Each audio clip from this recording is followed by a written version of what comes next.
Ancient Mesopotamia, the land of Sumer, Assyria, Babylon, a place where the supernatural was a part of everyday life. It is in this world that unseen forces could bring disease or misfortune, and of course, specialized practitioners wielded the arcane knowledge to counteract them.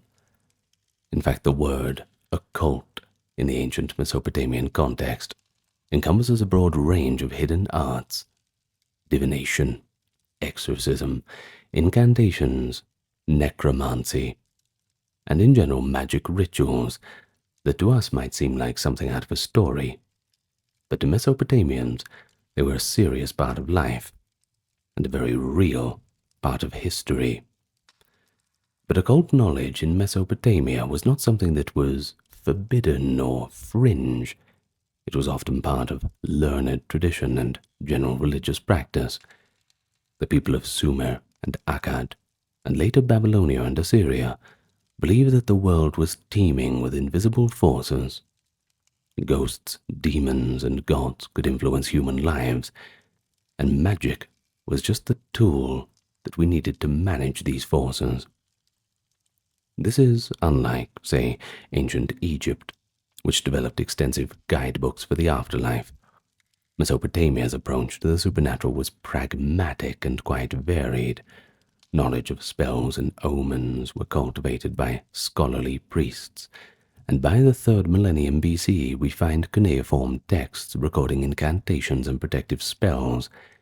In fact, the Sumerian word for ghost, gidim, appears on tablets as far back as the early dynastic period, 2900 to 2330 BCE. That certainly indicates a deep-seated belief in these occult practices. Of course, the Mesopotamians imagined themselves in a demon-haunted world. If someone fell ill or sudden misfortune struck, it was commonly attributed to malevolent forces. And it is this mindset that we are brought here to discuss today. Ancient Mesopotamian occultism. What a topic. Allow me to welcome you, first, not just to the video, but to the channel. Always good manners to say hello to any newcomers. And if you've not yet clicked the subscribe button, perhaps you'd feel inclined to do so, along with leaving a like and a comment down below.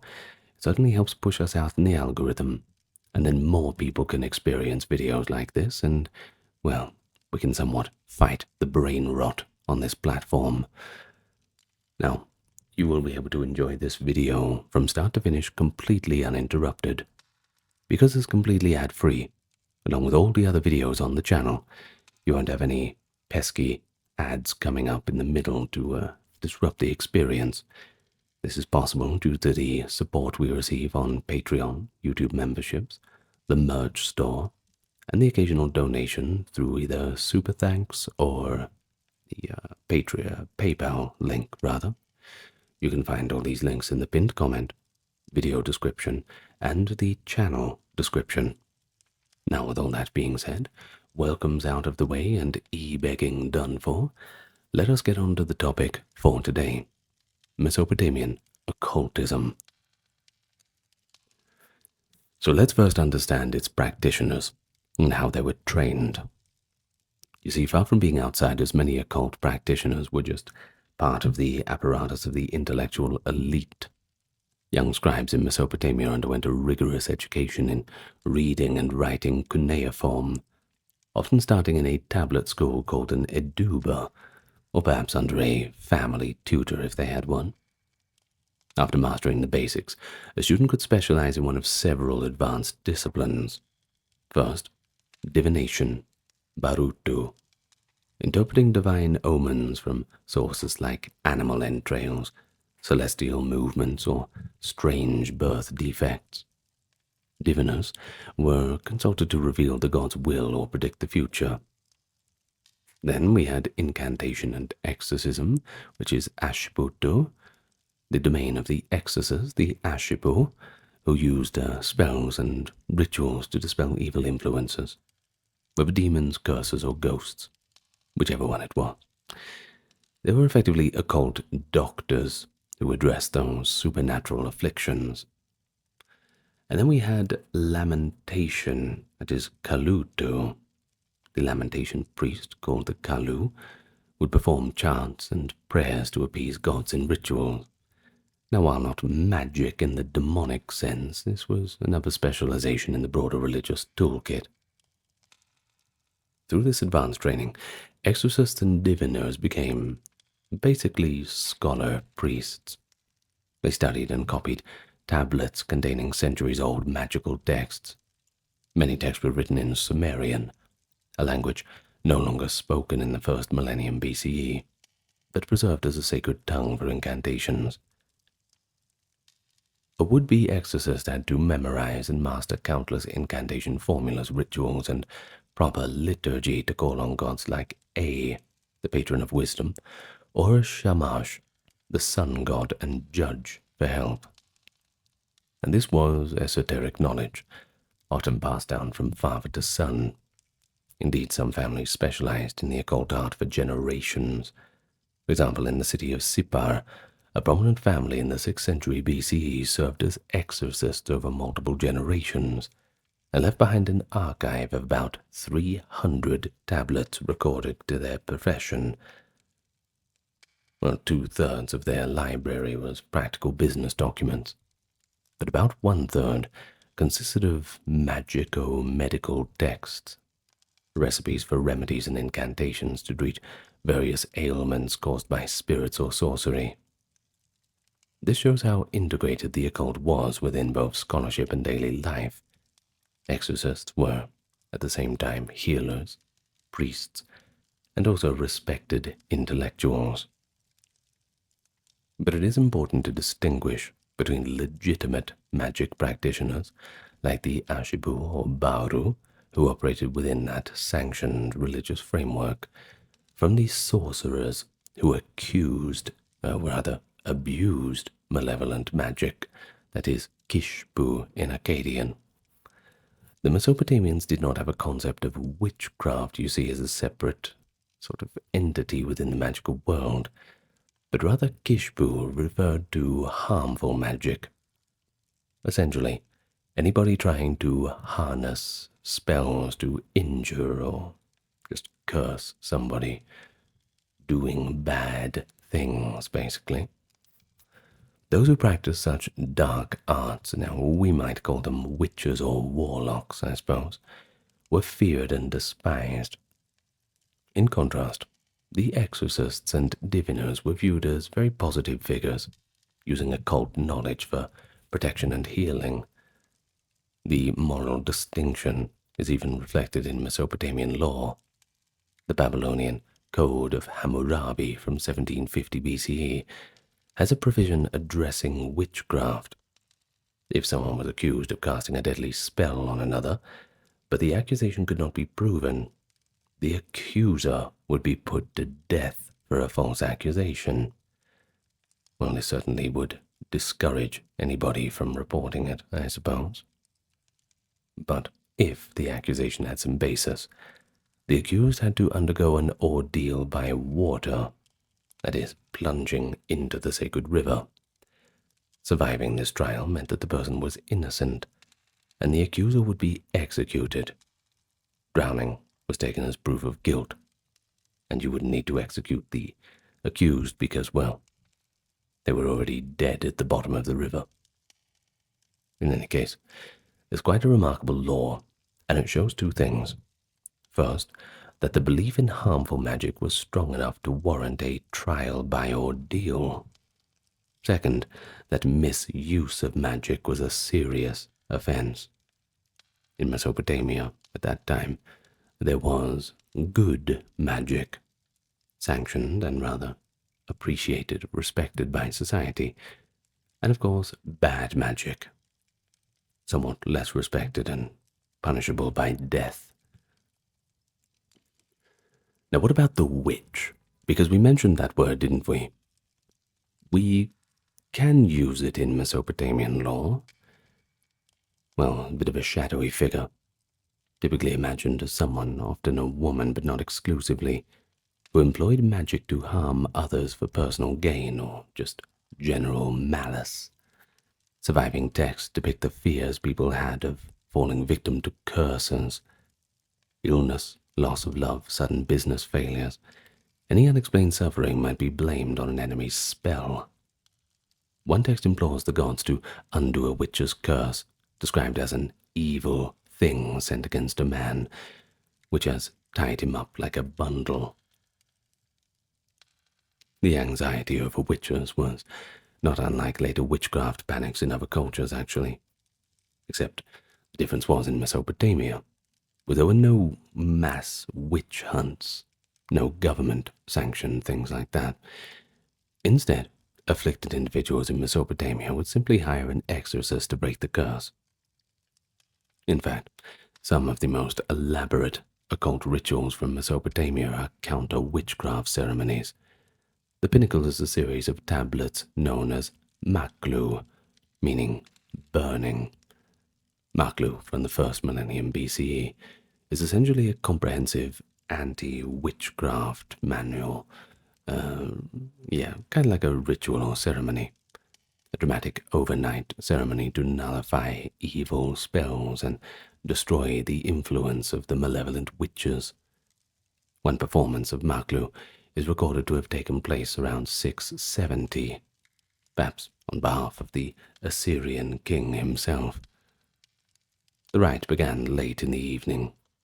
The exorcist invoked the gods of night, such as the moon god, Sin, and stars, as witnesses, and then set about burning figurines that represented these suspected witches, along with their demonic allies.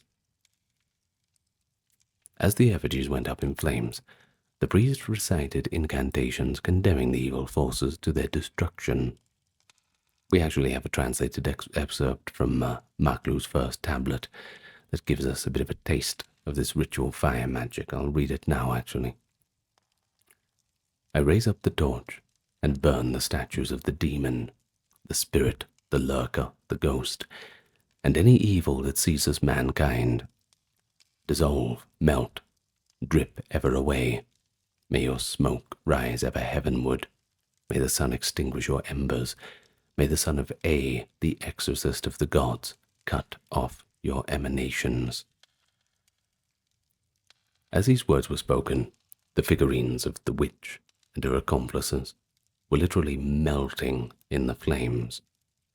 That imagery, dissolve, drip, melt away, emphasizes total annihilation of the evil spell. Through sympathetic magic, destroying the likeness of the witch was believed to destroy her power. The Maklu ritual continued until dawn. Throughout the night, the afflicted patient's room was carefully prepared as a kind of sacred battleground.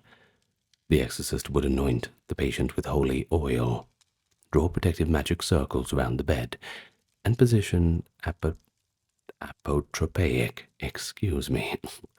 that is, protective objects at the corners of the room. Various substances might be used too. Water for purification, herbs to ward off the evil spirits, and cords with knots that are tied and untied as part of the spell casting. In any case, at the break of day, as sunlight entered, which was considered purifying, the patient would wash themselves in a final cleansing act. By then, according to the ritual texts, the witch's malevolent influence would be nullified. The tablets say the witch's body is turned into a phantom, and her ghost is driven away, implying that any supernatural link or attachment that she had to the victim had been severed. It is notable that Maklu and similar rituals sometimes mention both male and female practitioners of evil magic. The word kishbu, sorcery itself, is gender neutral. However, the stereotype of the witch as female is strong in the incantations. Often the texts single out Kasaptu, the female witch. Nonetheless, the presence of male witches, Kasapu, is acknowledged too. The exorcists in their incantations wanted to cover all bases, I suppose. An evildoer, regardless of gender, needs to be taken care of. The existence of these elaborate counterspells tells us that Mesopotamians saw witchcraft as a real and present danger, but they also believed it could be confronted with the right rituals. Fear of witches was balanced by confidence in the protective magic of the exorcist. People procured amulets, rituals, and all sorts of blessings to guard against envy and occult attacks. Let's take this for an example. A common protective measure was burying small figurines of protective spirits under the thresholds of one house to block entry of malevolent forces. Assyrian kings even buried large statues of guardian demons beneath their palaces to ward off evil. We also find personal incantations meant to be recited by lay people, essentially home magic to protect children, or ensure love and prosperity. Of course, that is to say that professional exorcists were the experts. There was a little bit of basic magical know-how that permeated ordinary society. A little bit of prevention, I suppose, before things got too out of hand. But let's go beyond human witches, because the Mesopotamian occult landscape was certainly crowded with demons too. They were often the boogeyman, blamed for disease, accidents, madness, any little inconvenience. These were not devils in the latter Christian sense, don't quite think of it like that, but more of a collection of malevolent or mischievous entities. Some were personified curses or forces. Others were monstrous figures from old mythology.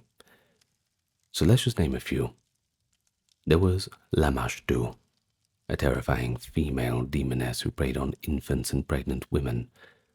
Pazuzu, a wind demon with a fearsome visage who, ironically, was invoked to repel Lamashtu.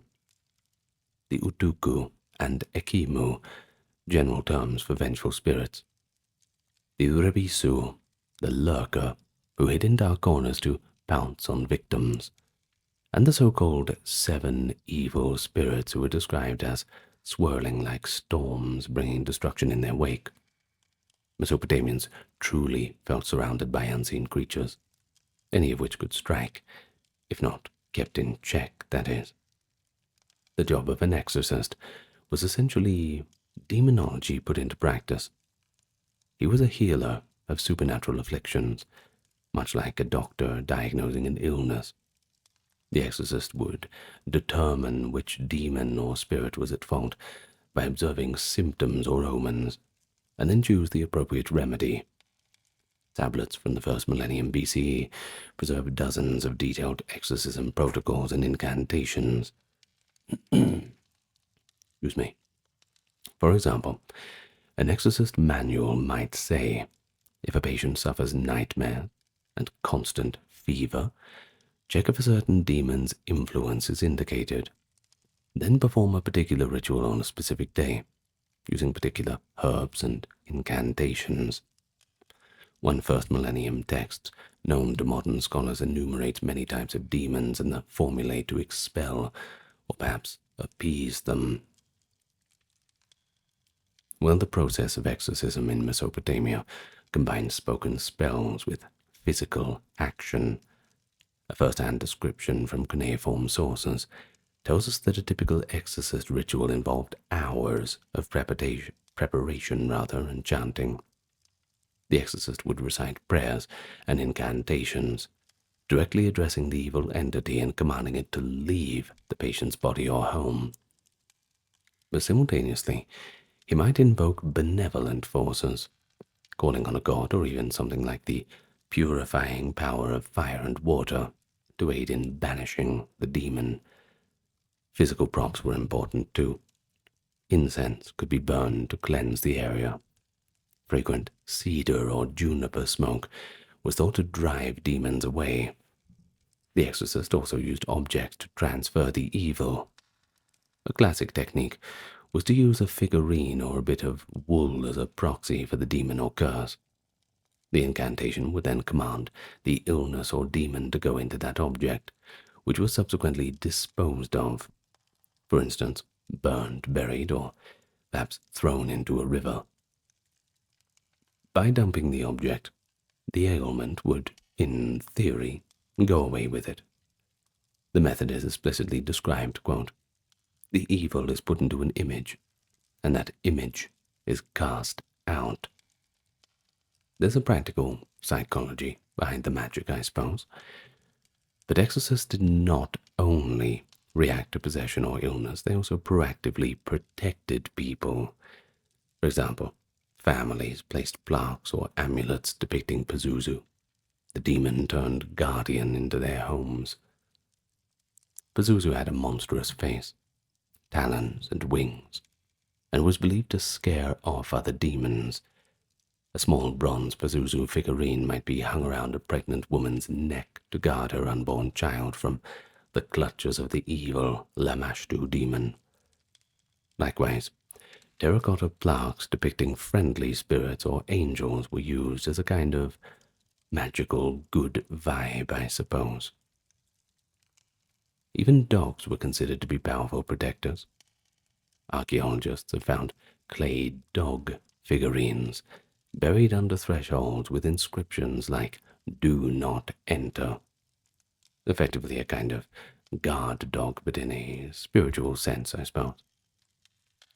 But what is really fascinating is how systematic Mesopotamian exorcism was. The Ashipu were not improvising on the fly. They drew on large corpuses of written lore. One such text, often called the Exorcist Manual by modern scholars, is a catalogue of incantation series and ritual texts an exorcist should know. It lists names of dozens of tablet series, such as Evil Demons or Burning the Maklu series, that is, indicating that a fully trained exorcist was expected to be familiar with all of the standard works on magic and demonology. So, in essence, Mesopotamia developed an early form of occult science. Knowledge was recorded, standardized, and passed down. A first millennium exorcist in Assyria might still recite Sumerian language incantations that were first composed a millennium or more earlier, treating them as a time-honored formula with inherent power. We even have a glimpse of an exorcist's life from a personal archive found in the city of Assur. It belonged to a man named Kisiru Assur, who lived in the 7th century BCE.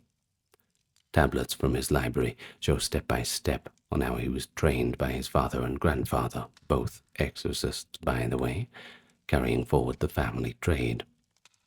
As an apprentice, Kisir Ashur studied medical diagnostics, herbal remedies and magical rites side by side. One tablet from his instruction records how to treat a patient's confusion, believed to be caused by a ghost.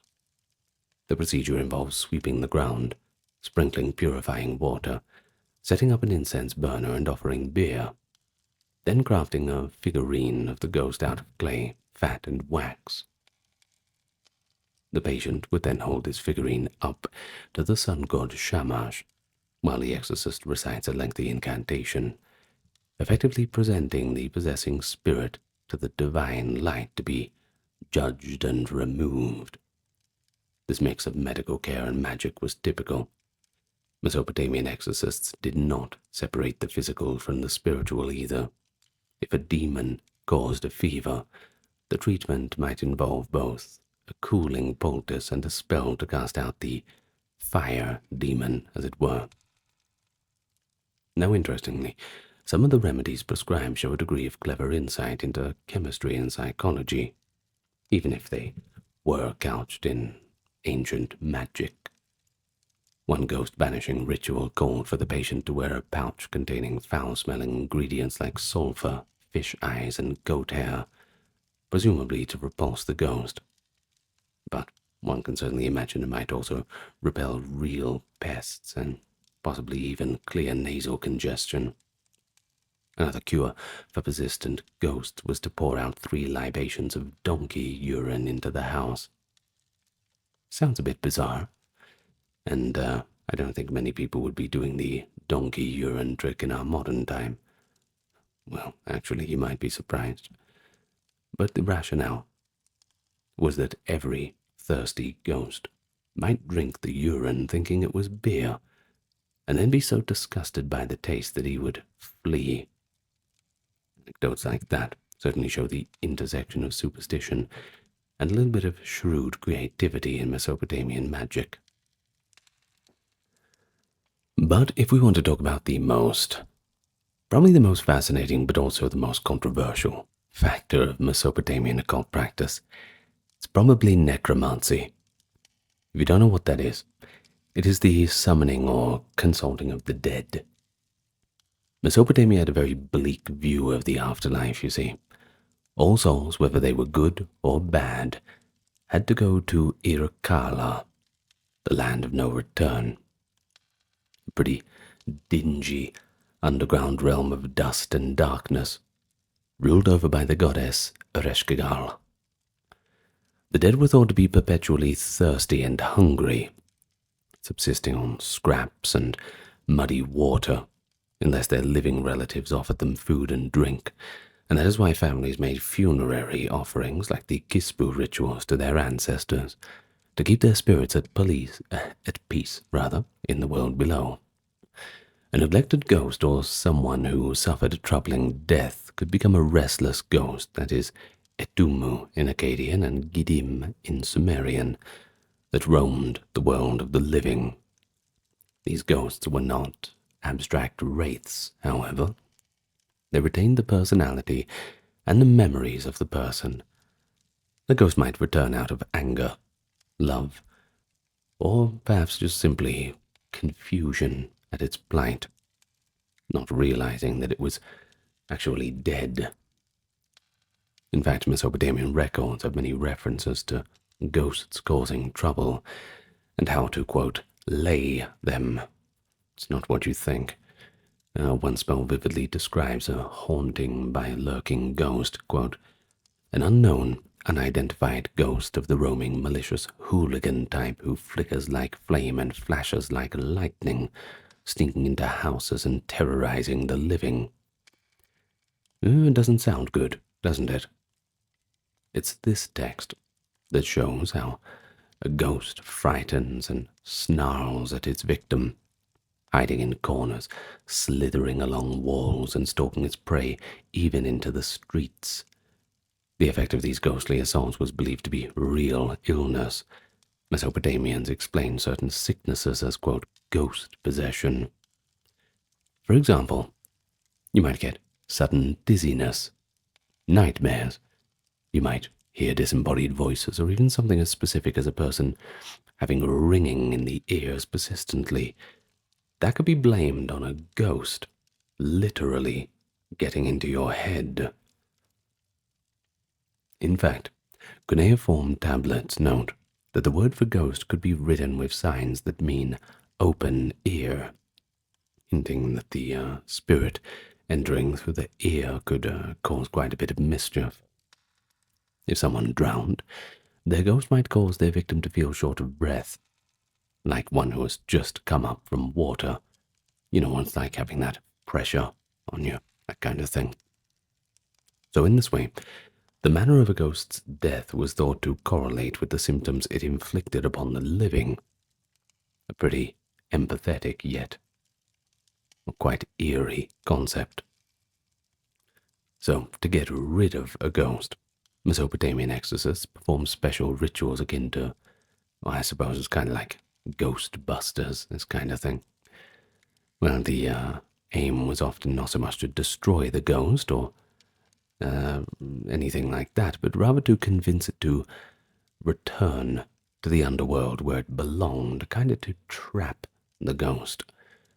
One common ritual involves setting out a meal for the ghost, bread, water, beer, essentially appeasing it, and then formally bidding it farewell to go home to the realm of the dead.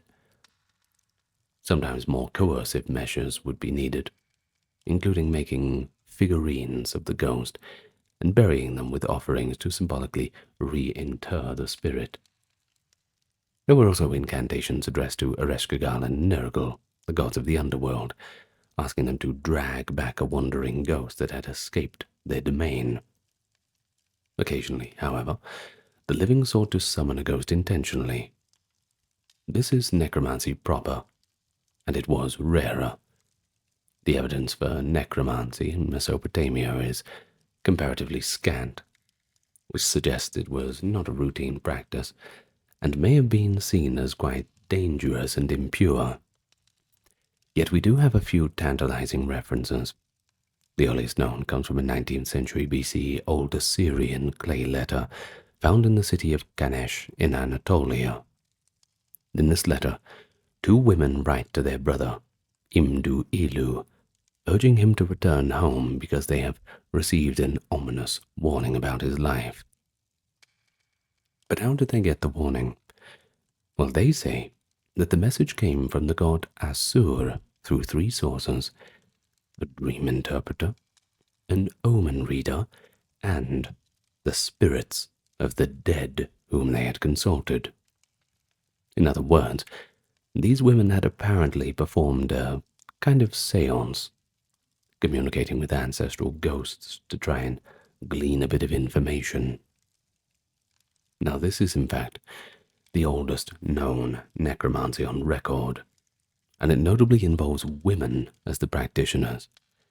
The tablet doesn't detail the ritual used. Perhaps they poured libations into a pit or used some conduit to reach the dead, but it clearly indicates that under extraordinary circumstances, contacting ghosts was considered a pretty reasonable option.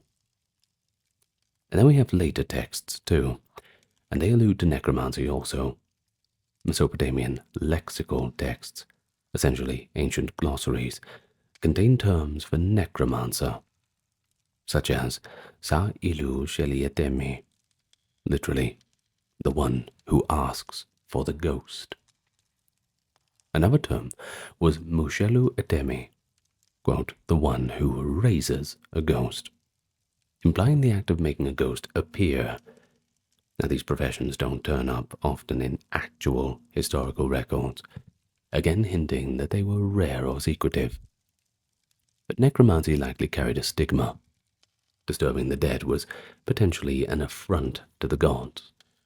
Interestingly, in the first millennium, Babylonian and Assyrian texts, necromancy is sometimes listed among illicit magical practices, right up there with witchcraft, as things that an exorcist might be called in to counteract. But still, Mesopotamian literature shows the idea of speaking with the dead captured the imagination.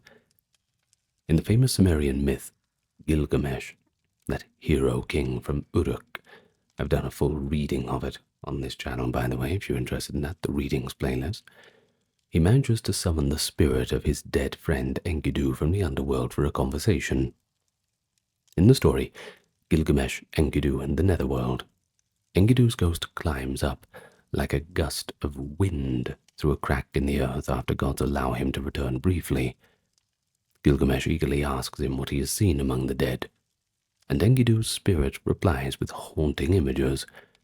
For example, he says that those who died without proper heirs or burial fare poorly, whereas those who had many sons and proper funerals sit content. At one point, Gilgamesh asks, "Did you see my little stillborn children who never knew existence?" Enkidu answers, "I saw them. They play at a table of gold and silver, laden with honey and ghee." This poignant scene of miscarried infants being cared for in the afterlife is kind of a rare gentle note in Mesopotamian underworld lore, but it also implies that through necromancy or divine favor, getting knowledge from the dead was possible. In any case, Gilgamesh managed to learn secrets that only a dead man could know. Once again, the full story is quite complex, but it's definitely well worth listening to. It is accounts like this that blur the line between approved religious communication and the taboo art of necromancy.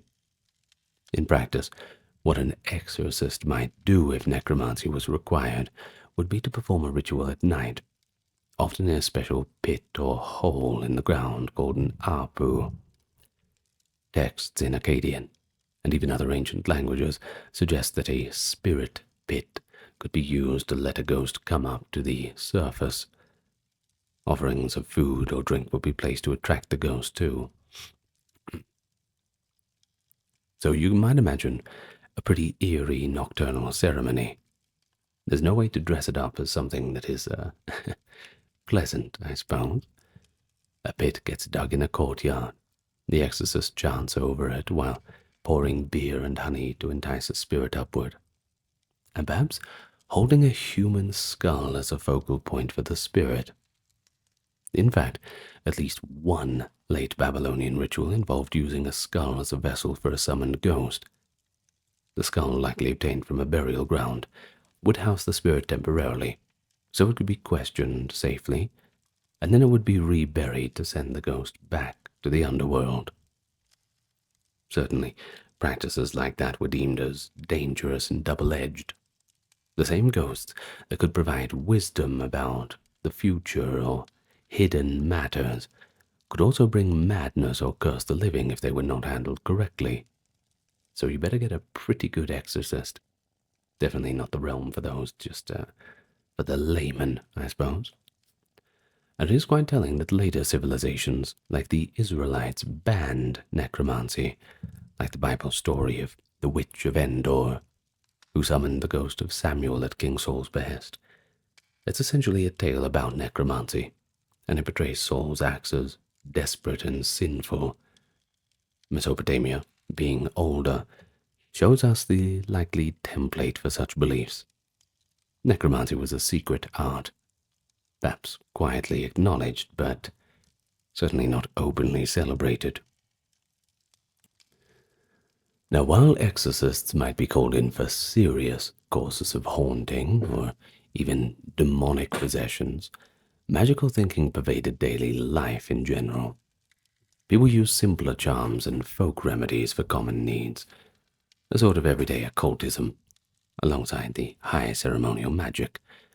So let's talk about a few of them.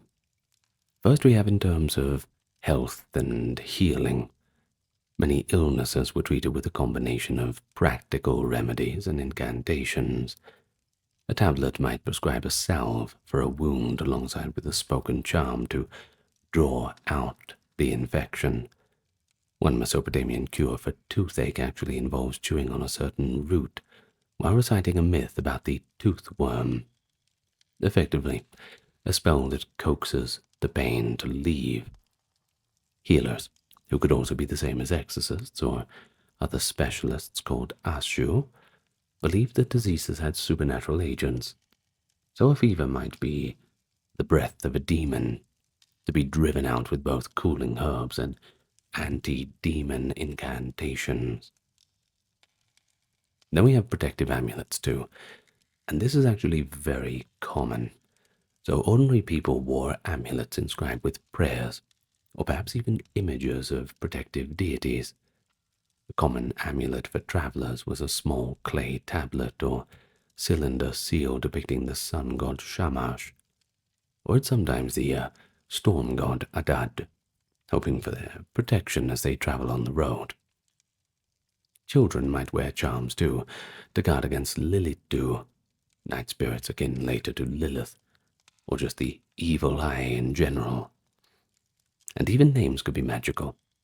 Parents often gave babies theophoric names, like Ili Shuma, my God has heard, to invoke divine guardianship from birth. And that's kind of like Egyptian names too. Yeah, there's a bit of that going on in Egypt as well. Well, we also have hints of love spells and fertility rituals. One incantation found on a tablet is effectively a love charm of sorts, calling upon Ishtar to inflame the heart of a desired lover. And on the flip side, there were charms to restore sexual potency or cure impotence, a topic of enough concern that there's entire stories of old Babylonian incantations for virilities, sometimes refer to the Sumerian phrase sazigar, meaning rise up. Well, these might involve making an amulet with certain herbs and reciting a plea to a god or goddess of passion. But then there's just the domestic magic too. Simple folk rituals that might be done at home without the real need for a priest.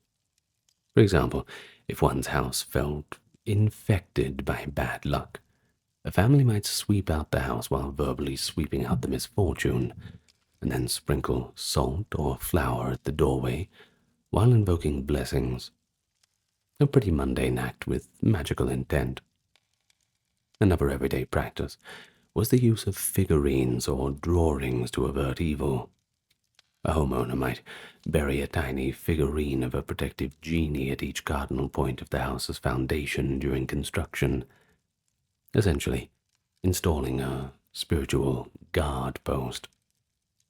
Cuneiform instructions for building a new house often include prayers on how to make it a house with a happy heart, free of evil, bridging architecture and magic together. So the key point is that Mesopotamian magic wasn't confined to temple dark rooms or royal courts. It was right there, in the living rooms of normal people. The boundary between religion, medicine, and magic was quite a porous one. A mother's lullaby to her child could double as a protective spell, asking the gods to keep away nightmares. A farmer seeing pests on his crops might recite a charm to appease the demons of locusts, as well as physically try to remove them.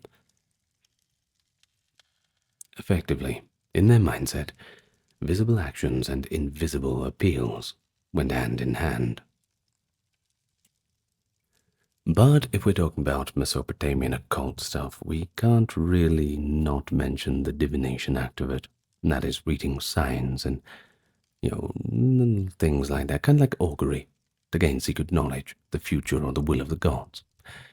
Now, while divination was highly respected, even more in the exorcism in some contexts, it can be considered part of the occult because, well, it involves hidden knowledge and elaborate rituals quite often.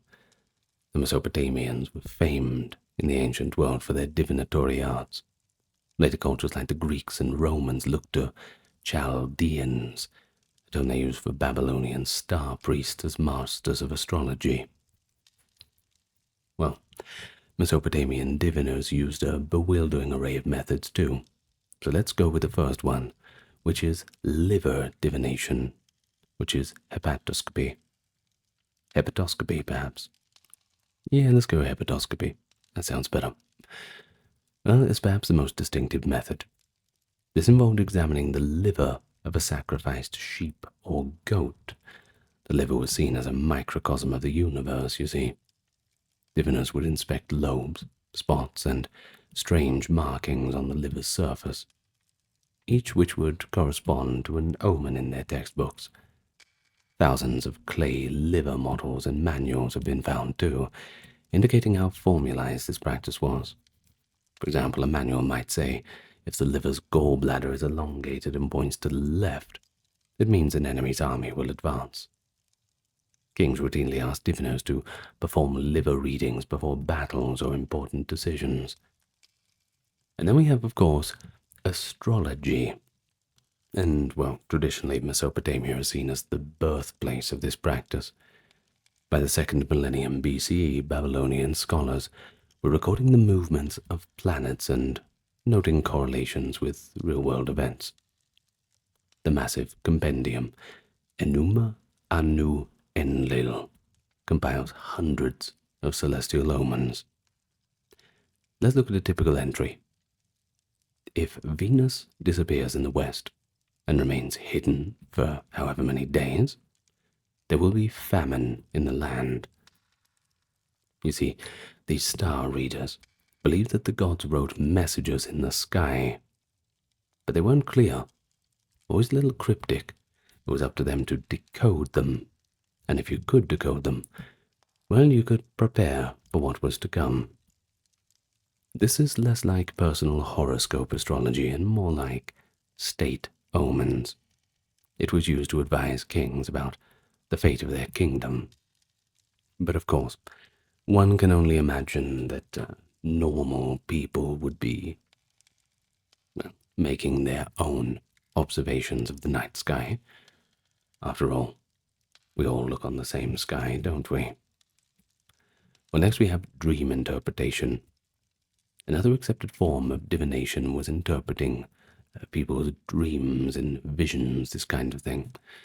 Special diviners, or sometimes even exorcists, might be called to interpret a perplexing dream. They had dream omen lists, much like the omen lists for livers and stars. For instance, one might consult a tablet that says something like, if a man dreams he's flying over the earth, it is a good omen, meaning he will attain a position of power. Or perhaps, if someone dreams about a river flowing with blood, it means that disease is about to strike. In any case, dreams were considered one way the gods, or perhaps even ghosts, communicated with the living. And then they had the normal, everyday omens. The Mesopotamians also read meaning into chance events. If a certain kind of bird flew by one's right, it could be lucky.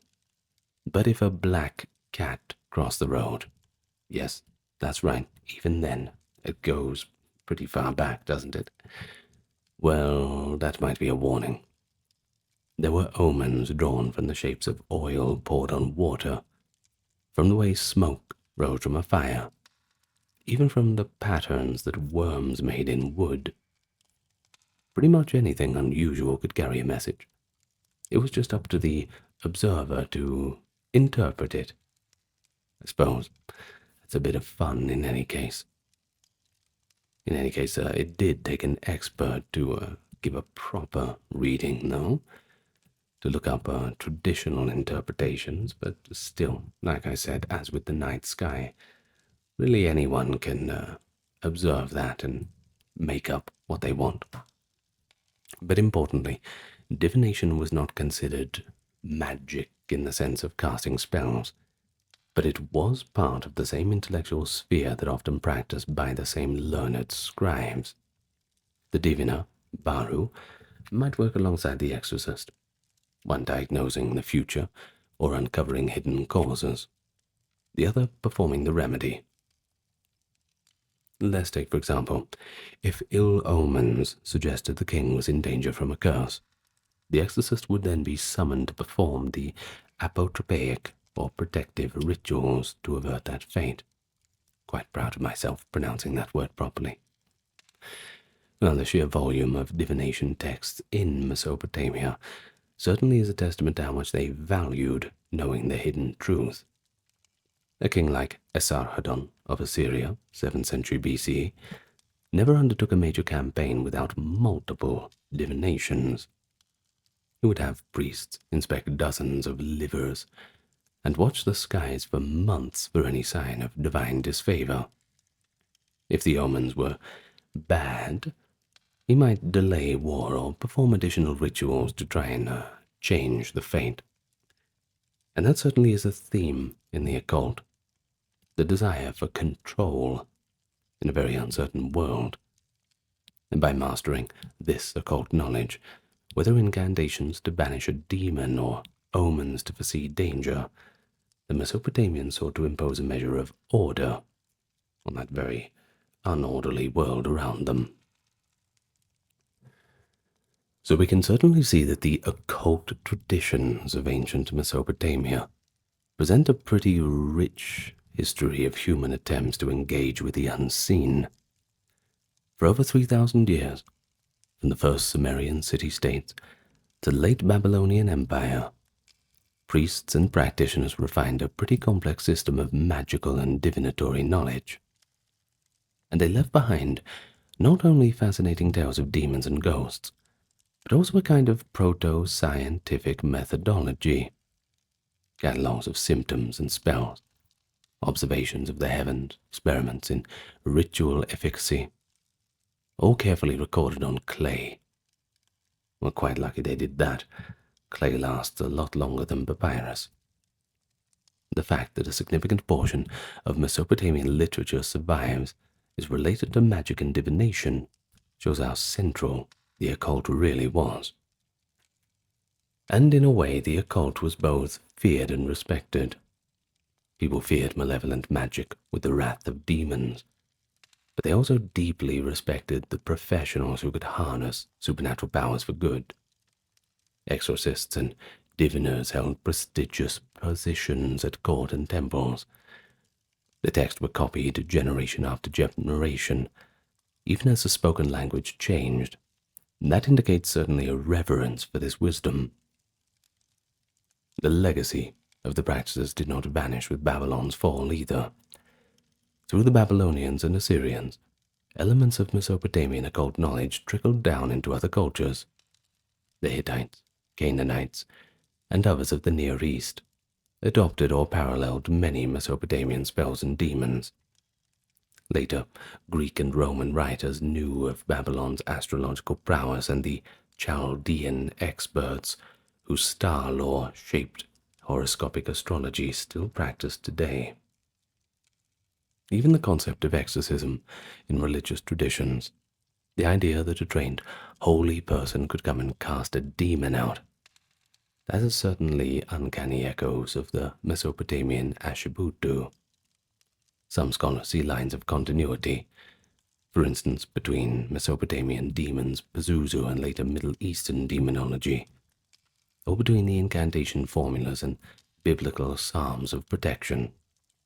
It certainly rhymes, and everything comes from somewhere. Yet beyond influence, it is stories and details that really captivate us. So we come away from studying Mesopotamian occultism today with a pretty striking image. That lone figure, that lone exorcist, doing his ritual bonfire, consuming the wax figures of witches, a ghost bound by a clay image, a young woman leading him back to the underworld, priests peering at the liver of a sheep for hints of the future, or an ancient father whispering a Sumerian spell to cure his sick child. These are the scenes among the oldest recorded evidence of humanity's fascination with the unseen world.